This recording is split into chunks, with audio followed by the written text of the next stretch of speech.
Kita definisikan dulu ya magnet rizki. Oke. Nah, rizki itu nggak tentang harta. Tidak hanya harta. Tidak. Jadi tadi saya kaitkan dengan cognitive science itu ada filsafat ya. Filsafat itu ada ontologi, epistemologi, maksiologi. Ontologinya diberesin dulu. Apa definisi rizki? Ya ternyata rizki itu luas. Selama ini kita itu punten ya tidak lebar, tidak luas pikiran kita. Kita pikirnya rezeki itu duit yang banyak, mobil yang tiba-tiba hadir gitu loh. Dan semuanya itu bisa hadir kalau hati kita tenang, Dok. Dan hati kita tenang itu bisa dicapai dengan iman yang cukup bagus, Dok. Ya emang al-imanu yazidu wa yanqus ya gitu.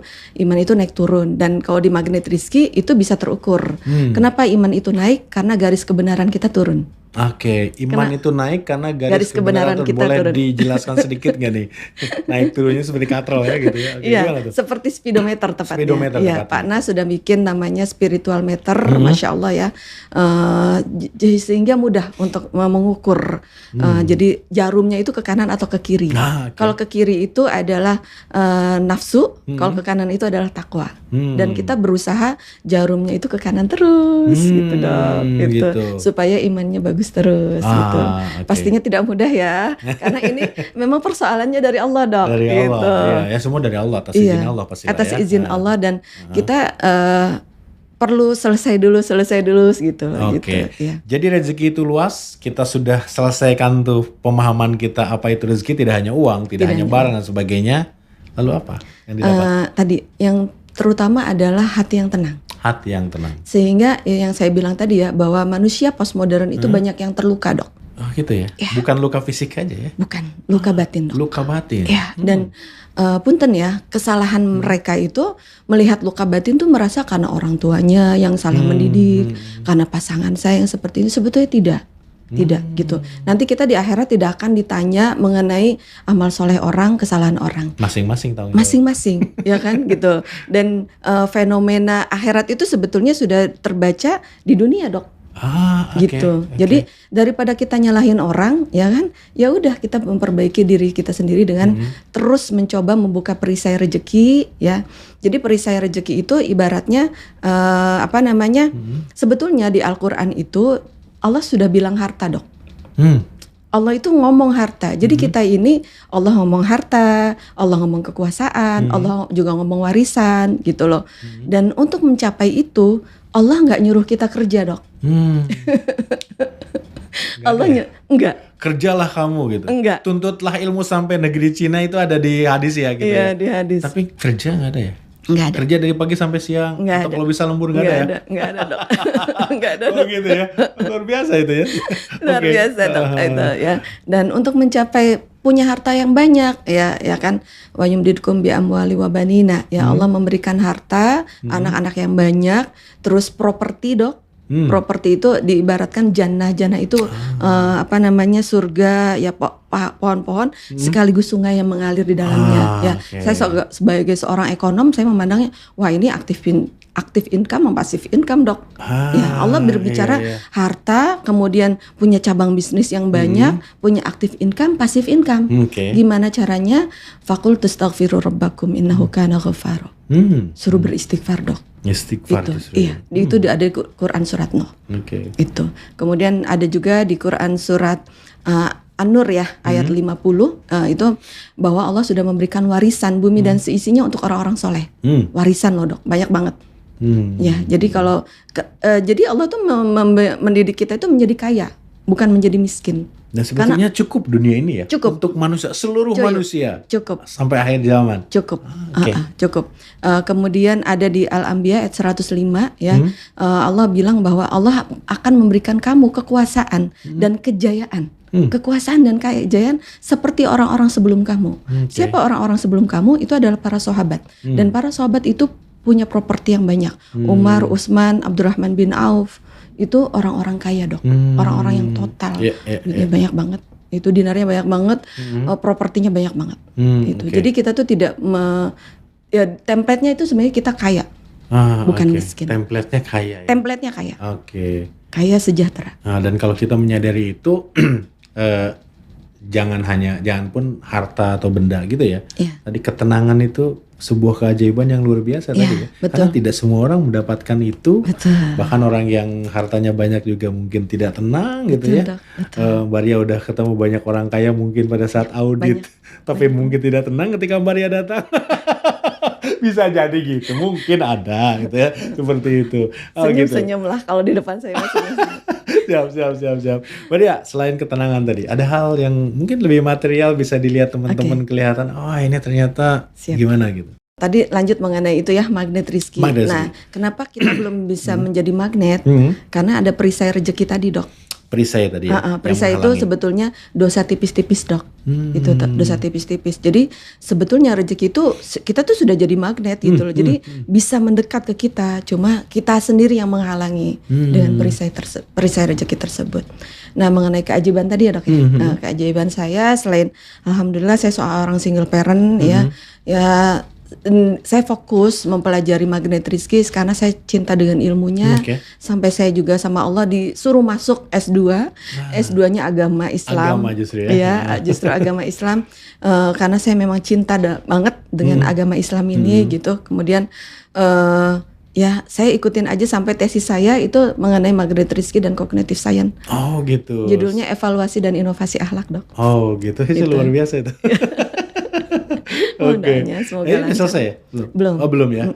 Oke. Jadi semoga dilancarkan. Bahkan tesisnya terkait dengan saking cintanya gitu ya. Ya, saking cintanya.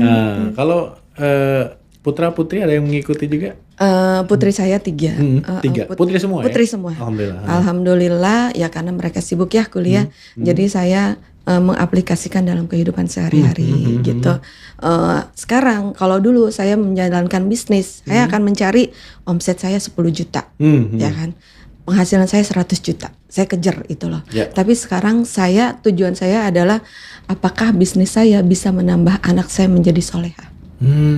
Itu ya. Iya. Tujuannya udah berbeda ya. Tujuannya sudah berbeda. Ketika saya keluar rumah pun, apakah pekerjaan saya kan surga di telapak kaki ibu ya, nggak main-main ini ya kan. Jadi kita tuh kaki kita tuh perempuan ini menjaga apakah langkah kaki kita itu bisa membawakan surga untuk anak-anak kita. Dan itu itulah yang menjadi cermin saya, Dok. Cermin saya untuk saya terus memperbaiki diri gitu. Mereka lahir di zaman yang berbeda dengan saya. Mereka lahir di era postmodern, ya kan. Yang tugas saya itu adalah mengobati luka batin mereka. Ya, siapa tahu kemarin saya menjadi seorang wanita karir, ya ada jatahnya mereka, hak pendidikan mereka yang belum saya terpenuhi, itu kan. Jadi ya inilah saya saatnya mengobati. Justru hutang pengasuhan gitu ya, hutang pengasuhan karena orang tua sekarang kan belum pernah mengalami zaman ini ketika tumbuh ya. Betul. Berbeda ya. Betul. Jadi luar biasa justru hatinya yang dijaga, yang diobati gitu. Itu saya setiap membangunkan anak-anak, saya baca sholawat la ilaha illallah al-malikul haqqul mubin Muhammadur Rasulullah shadiqul wa'adil alim. Jadi saya selalu install di otak mereka setiap bangun tidur, ingat Allah dan Rasulnya. Ketika mereka bangun, misalnya ya anak-anak sekarang ya, kalau janjian sama temen aja bisa bangun pagi tuh, Dok, ya kan? betul. Ya kan? Itu saya bilang, Neng, kamu sebetulnya terikatnya sama siapa? Sama manusia atau sama Allah dan Rasulnya? Gitu.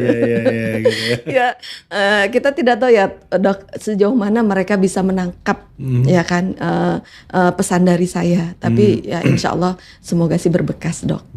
Tugas saya adalah terus memperbaiki energi saya. Menjadi lebih baik dan lebih baik. Oke, luar biasa nih. Putrinya 3 kan ya, udah kuliah semua ya. Alhamdulillah. Nah, pertanyaan saya nih, mengikuti ibunya yang fisika, akuntansi atau sosial, atau yang ketiga agama kan, tiga jenjang yang berbeda yang Mbak Ria ikutin kan. Orang eksakta masuknya sosial banget, kuliah dan bekerjanya berakhir sekarang maksud saya adalah memperdalam agama. Ini tiga-tiganya mengikuti yang mana nih?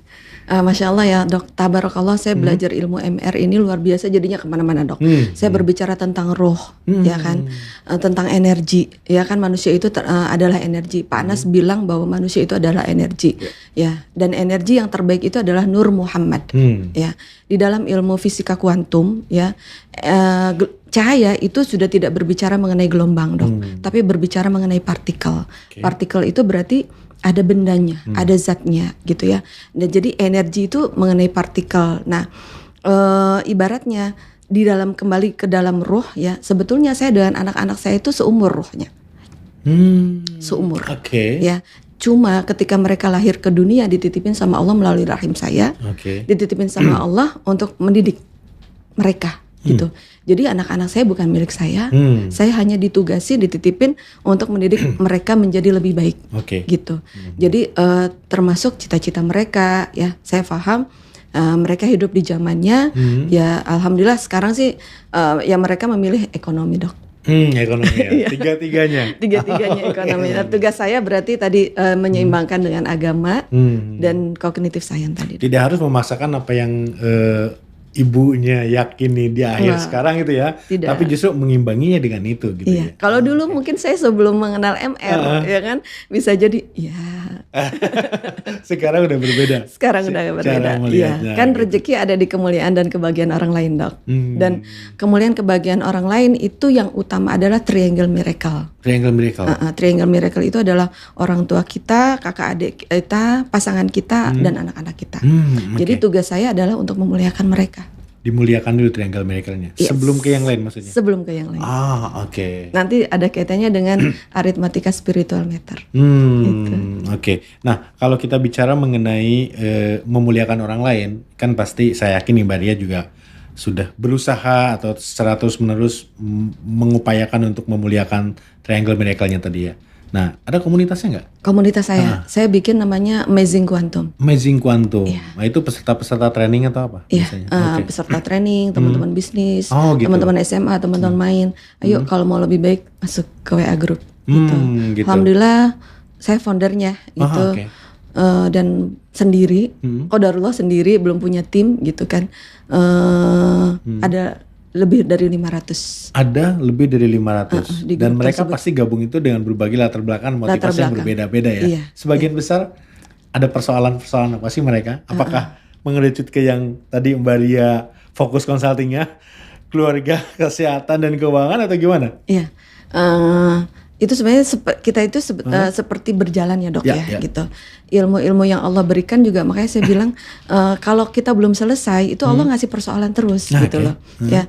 Jadi macam-macam latar belakangnya, ada yang teman-teman kerja dulu saya gitu kan. Ya pastinya mereka sudah bisa dibilang keuangannya sudah oke gitu. Ada teman-teman pengajian yang sebenarnya sudah tidak ada persoalan. Jadi macam-macam, Dok. Ada juga yang terlilit banyak hutang, ada juga yang bisnisnya lagi mandek, ada juga yang sedang persoalan sama pasangannya gitu. Macam-macam, Dok. Oke, macam-macam. Ya. Tidak semuanya memang terpuruk, tidak semuanya ada persoalan yang berat sekali, tapi justru yang ingin improve diri juga banyak gitu ya. Betul, Dok. Oke, melihat Mbak Ria yang tenang banget sekarang mungkin. Amin. Pengen dong belajar apa sih gitu. Mungkin masuk ke sana sampai 500 orang lebih gitu ya di komunitasnya. Nah, biasanya yang disampaikan Mbak Ria ke mereka ini terkait dengan jurus ilmu mana rezeki nih. Karena 101 itu kan banyak. Kadang bikin orang yang mana dulu ya. 10 jurus utama juga kadang yang disampaikan Pak Nas itu jadi saya yang mana dulu gitu. Nah, praktikal aja nih yang Mbak Ria lakukan dan mungkin bisa berbeda untuk orang lain.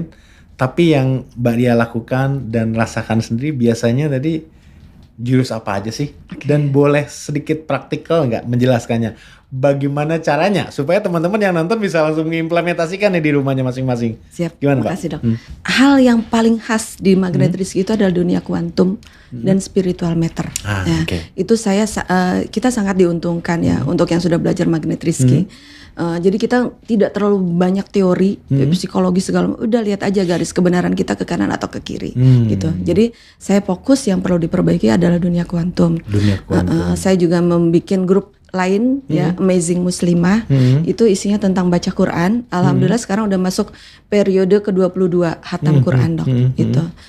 Kemudian juga ada lagi seminar keuangan ya atas dinar khairul razikin. Ya kan itu saya mensupport bisnis guru saya Pak Nasrullah. Saya seorang wakil resmi Dinar Khairul Razikin. Di situ juga saya edukasi tentang keuangan. Oke, gitu, ini mumpung bicara dinar nih, apa untungnya dinar dibandingkan dengan emas? Emas umum ya gitu ya. Katanya kalau belum punya dinar tuh belum punya emas gitu. Tapi ada yang invest di emas, di perhiasan, properti, saham atau apapun.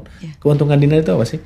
Keuntungannya Saya di Magnet Rizki itu berkah itu bisa terukur, Dok. Berkah terukur? Terukur. Gitu? Iya, terukur.